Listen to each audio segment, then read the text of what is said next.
আমরা আমাদের জায়গা থেকে বলেছি আমরা ইসলাম ছাত্র শিবিরের জায়গা থেকে আমাদের এই ভাই বোনদের পাশে আমরা তার এই ক্যাম্পাসে আপন বড় ভাই থাকলে যেভাবে পাশে থাকতো আমরা ওই রকম আমরা পাশে থাকবো, নিঃস্বার্থভাবে আমরা পাশে থাকতে চাই।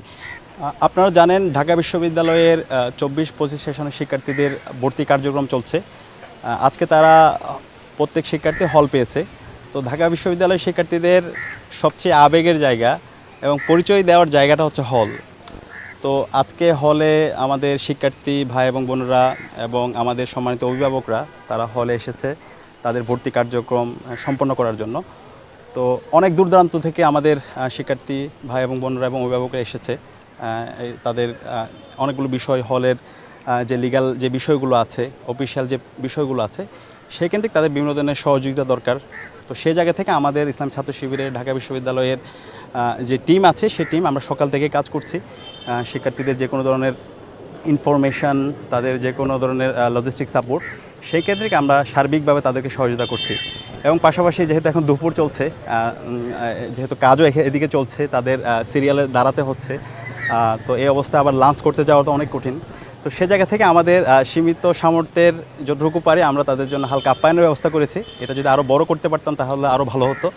তো আমাদের জায়গা থেকে আমরা চেষ্টা করেছি যতটুকু পারা যায় সীমিত সামর্থ্যের সবটুকু দিয়ে আমাদের শিক্ষার্থী ভাই বোনদের এবং অভিভাবকদের পাশে দাঁড়ানোর জন্য।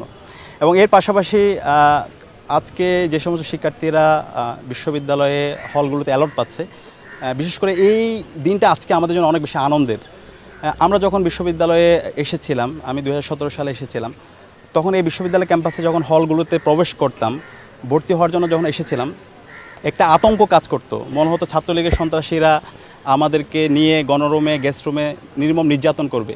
ক্যাম্পাসে ঢোকার আগে সবসময় আমরা দোয়া ইউনুস পড়তাম, একটা আতঙ্ক কাজ করতো। তো আলহামদুলিল্লাহ এই জুলাই বিপ্লবের মাধ্যমে সেই ভয় আতঙ্ক তা কিন্তু চলে গেছে। বিগত সময়ে আমাদের এই ঢাকা বিশ্ববিদ্যালয়ের প্রথম বর্ষের শিক্ষার্থীদেরকে দাসের মতো করে ছাত্রলীগের সন্ত্রাসীরা ব্যবহার করেছে।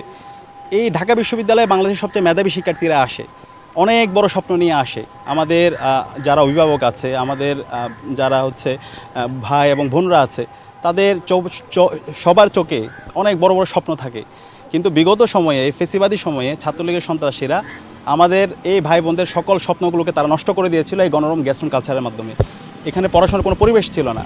শিক্ষার্থীদেরকে জোরপূর্বক প্রোগ্রামে নিয়ে যাওয়া, তাদের উপর জোরপূর্বক আদর্শ চাপিয়ে দেওয়া, যারা প্রোগ্রামে যায় না তাদেরকে বিভিন্নভাবে নির্যাতন নিষ্পেষণ করা, এভাবে যেতে হয়েছে।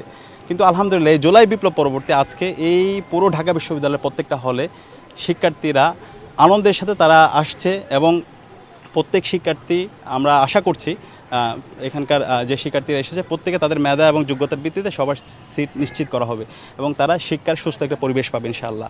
তো এর মাধ্যমে তারা আগামীর বাংলাদেশের, শুধুমাত্র আগামীর বাংলাদেশ না, পুরো বিশ্বের তারা নেতৃত্ব দেওয়ার জন্য নিজেদেরকে যোগ্য হিসেবে তৈরি করবে ইনশাআল্লাহ। আমরা শিক্ষার্থীদের উচ্ছ্বাস দেখতে পেয়েছি। আমরা যখন যাচ্ছি তারা আমাদের কাছে স্বতঃস্ফূর্ততার সাথে আসছে, অভিভাবকরা আমাদের সাথে কথা বলছে এবং আমরা আমাদের জায়গা থেকে বলেছি আমরা ইসলাম ছাত্র শিবিরের জায়গা থেকে আমাদের এই ভাই বোনদের পাশে আমরা তার এই ক্যাম্পাসে আপন বড় ভাই থাকলে যেভাবে পাশে থাকতো আমরা ওই রকম আমরা পাশে থাকবো, নিঃস্বার্থভাবে আমরা পাশে থাকতে চাই। এবং আমাদের এই ভাই বোনদের ব্যক্তিগত সমস্যা, পারিবারিক সমস্যা, তাদের একাডেমিক সমস্যা, যে কোনো সমস্যায় তারা যদি আমাদের সাথে শেয়ার করে আমরা তাদের প্রতি কৃতজ্ঞ থাকব। তো আমরা আমাদের জায়গা থেকে আমাদের মনের সবটুকু মাধুরী মিশিয়ে আমরা আমাদের ভাই বোনদের সাথে কথা বলছি, তাদের কাছে যাচ্ছি এবং আশা করছি এখন যে নতুন জার্নি শুরু হচ্ছে সেই জার্নিতে অসাধারণ হবে এবং আগামী 5 বছর পরে তারা যখন অনার্স এবং মাস্টার শেষ করবে এই প্রত্যেক শিক্ষার্থীরাই পুরো বাংলাদেশের একটা অ্যাসেট হবে। তারাই পুরো বিশ্বই নেতৃত্বের জন্য নিজেদেরকে যোগ্য হিসেবে তৈরি করবে এবং এখান থেকে আগামীর বড় বড় বিজ্ঞানী তৈরি হবে। এখান থেকেই আগামীর বড় বড় সায়েন্টিস্ট থেকে শুরু করে, টেকনোলজিস্ট থেকে শুরু করে, পলিটিশিয়ান থেকে শুরু করে, একাডেমিশিয়ান, এই মানুষগুলো এখান থেকে তৈরি হবে এবং বড় বড় সিভিল সার্ভেন্টরা তৈরি হবে ইনশাআল্লাহ।